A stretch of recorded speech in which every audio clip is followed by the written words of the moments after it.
That's him. Honestly, I know this guy. I'm sure this is him. I've already introduced you. Come on in, Governor.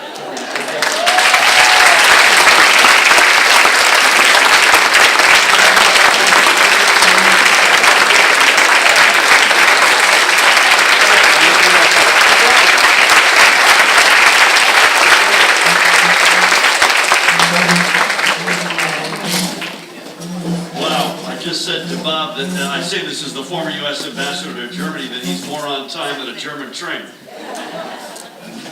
I want the record to show it's 10 o'clock on the news. Good morning, everybody. It is so great to be here and be back, as I've come so many times at Rutgers, particularly on this beautiful spring day. And by the way, if you're wearing a t-shirt, particularly in red, I see you all out there, and thank you for being here. And purple, sorry, right down here. I wanted the Brady card out of this. So to University President Dr. Barbarchi, thank you very much for your support, your friendship, and your introduction, which I hear was marvelous, by the way. As well as to the co-directors of the New Jersey Center on Gun Violence Research, Dr. Bernadette Hole and Dr. Michael Osterman. To the other leaders in this multidisciplinary effort, Drs. Paul Boxer, Stephanie Bonney, Michael Gusmano, and Elizabeth Sloan Power, and to the whole team. Thank you all for everything you do in leadership. I don't think they're here. Actually, I see him. My congressman, Frank Malone's in the house.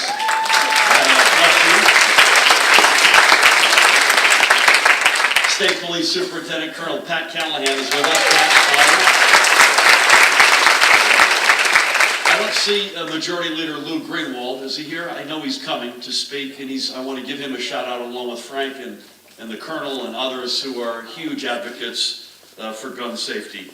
And to everyone here engaged in taking on this critical and timely research, let me begin with simply two words: thank you. It is truly an honor to be here this morning. Because of the work and commitment of everyone here, Rutgers University and the New Jersey Center on Gun Violence Research are undertaking a nation-leading research effort.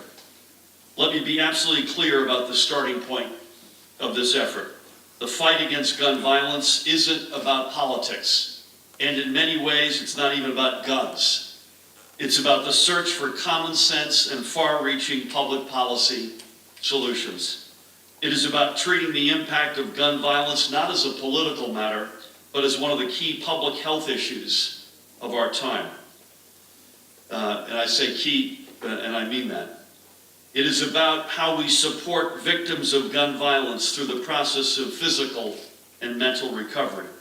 It's about how we help communities in the aftermath of a tragic shooting or living with the regular sound of gunfire in their streets.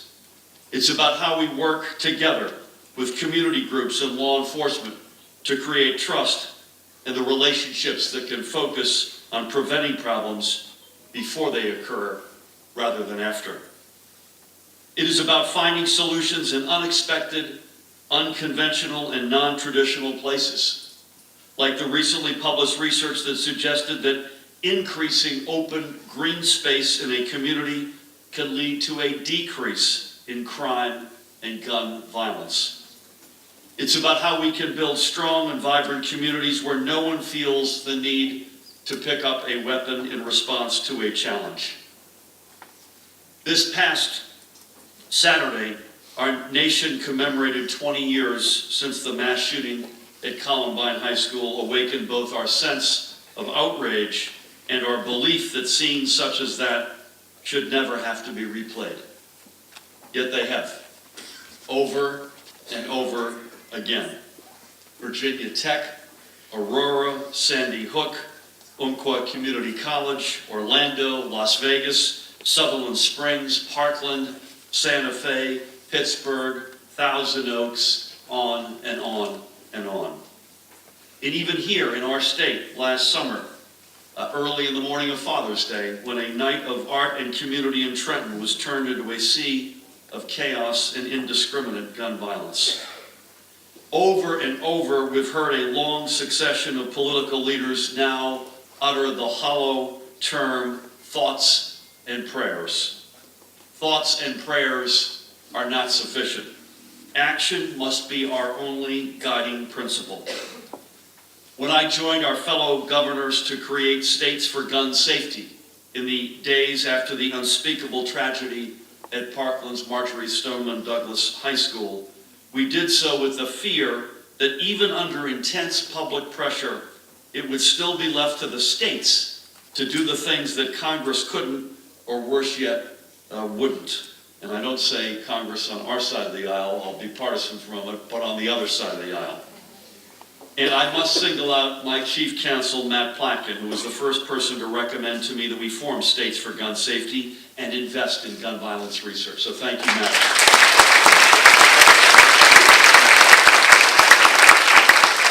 I also want to give a shout out, he's not here today, he's with his family away for a few days. I want to give a shout out to our senior advisor on gun safety, Bill Kastner, who's been a huge force.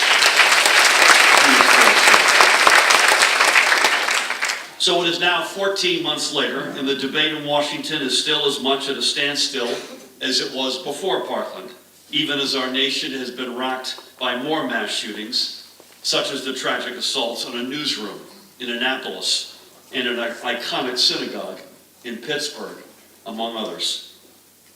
We in New Jersey have acted on the core public policy issues by pushing aside the rhetoric and acting through common sense. We strengthened significantly our background check law. We banned armor-piercing ammunition and limited magazine capacity to no more than 15 rounds.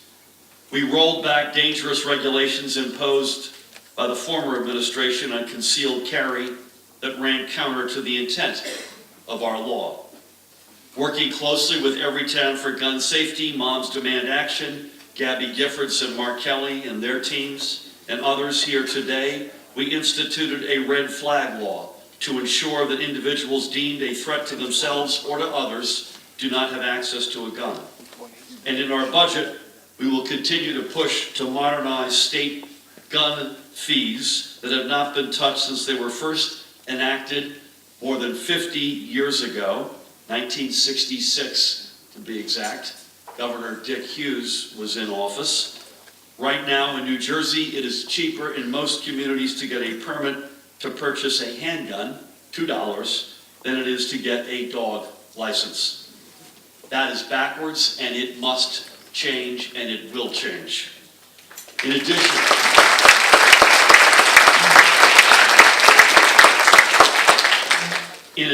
Attorney General Grabear Graywall and the New Jersey State Police, under the leadership of Colonel Pat Callahan, have cracked down on internet ghost gun sales and have undertaken a first-in-the-nation reporting system, NJ Gun Stat, to release data on gun violence in New Jersey. This has allowed us for the first time for the first time make it clear where the guns used in the commission of a crime come from. And we shouldn't be surprised that in 2018, more than 80%, I repeat, more than 80% of those guns came from out of state, and the majority flowed into New Jersey through the so-called iron pipeline along the Route 95 corridor that cuts through states with weaker and in some cases nearly non-existent gun safety laws. Last month, the Attorney General and the Colonel and I announced that NJ Gun Stat would begin naming and shaming not just the states whose lax laws contribute to our gun crime crisis, but also the manufacturers of the most popularly trafficked weapons.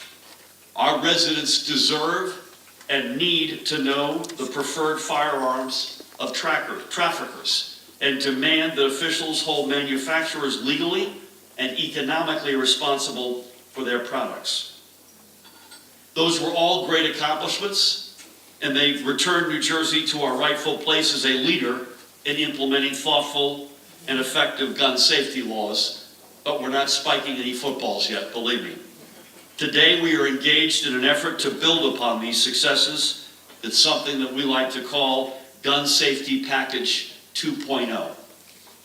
This second effort would close existing loopholes to make it easier for prosecutors and police to go after gun traffickers and keep illegal guns off our streets, regulate and track ammunition sales, and assist community-based organizations in implementing coordinated, evidence-based violence intervention strategies, which is one of the key areas of focus of our friends Gabby Giffords and Mark Kelly, who were here for the designation, I might add, of this center. We have used the best available research to guide our efforts to date, but as we all know, that research has had its limitations. Today, the so-called Dickey Amendment, by the way, what an awful piece of legislation. Now, can we all agree on that? It may be gutted as a matter of fact, but the continued limitations on the use of federal funds to take the deep dive into the issue of gun violence, and the hole left, I might add, from 20 years of key data never even being collected, means that as a matter of deed, its legacy is still very much with us. To more effectively combat the scourge of gun violence, we must undertake the important multidisciplinary research that Congress had blocked for more than 2 decades. We know that an academic consortium bringing together insights and opinions from across our region is the way to go, and it's the way to go about conducting this vital work. I stand here today proud that the New Jersey Center on Gun Violence Research is the first such center on the East Coast and just the second in the nation. Moreover, I am incredibly proud that this work is being led by Rutgers University. Yeah.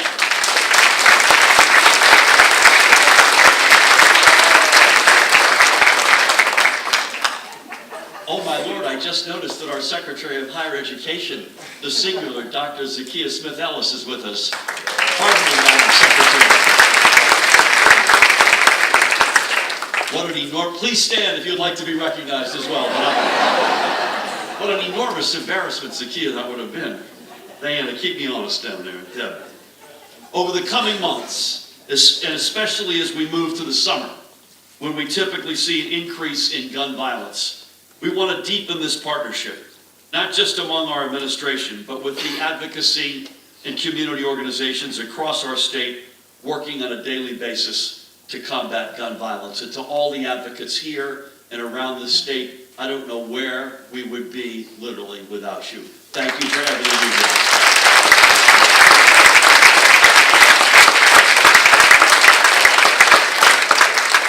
We all must come together to listen and learn and to build meaningful connections between data-driven research and on-the-ground experiences.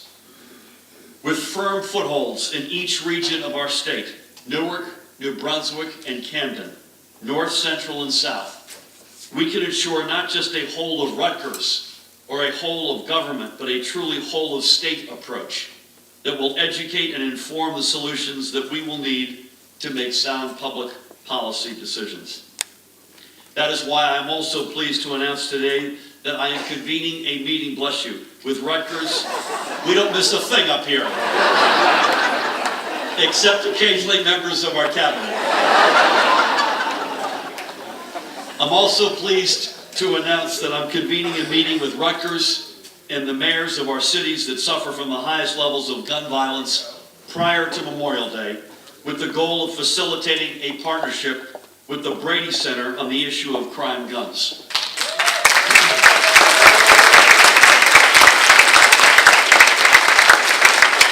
Just as states are filling the void left by Washington on gun violence, we can also partner with our cities to use data and information in our efforts to reduce gun violence. So I thank the Brady team, led by your chair, Kevin Quinn, who I think a 30-plus-year-old friend of mine. So great to have you with us in the fight. Knowledge, as they say, is power. The lack of facts, either because of the Dickey Amendment or past disinterest by past administrations, has allowed the gun lobby to live up to the words of Mark Twain. And I quote Mark, get your facts first, then you can distort them as much as you please. Well, I ascribe to a different viewpoint, that of the late Daniel Patrick Moynihan. Everyone is entitled to his own opinion, but not to his own facts. Amen.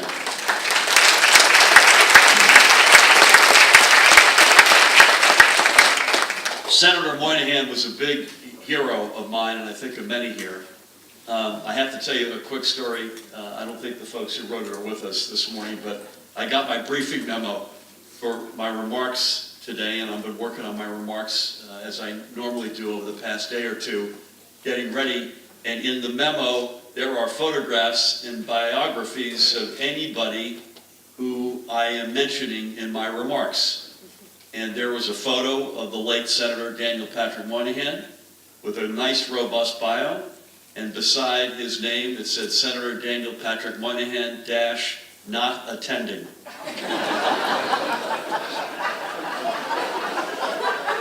So given that he passed 18 years ago, I believe, and we miss him to this day, I was rather gratified to hear that we were not in the same place this morning.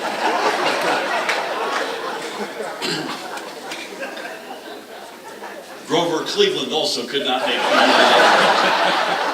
Something must have come up for him as well.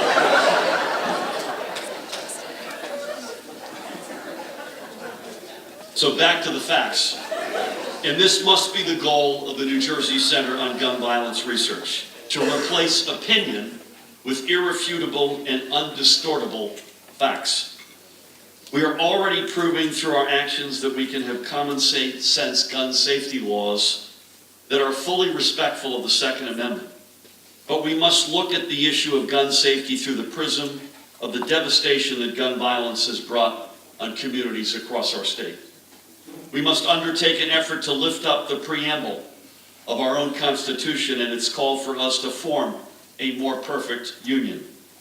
So let us take our inspiration from the words of Dr. Bonney, and I paraphrase, we are not anti-gun, we are anti-bullet hole. If there is to be,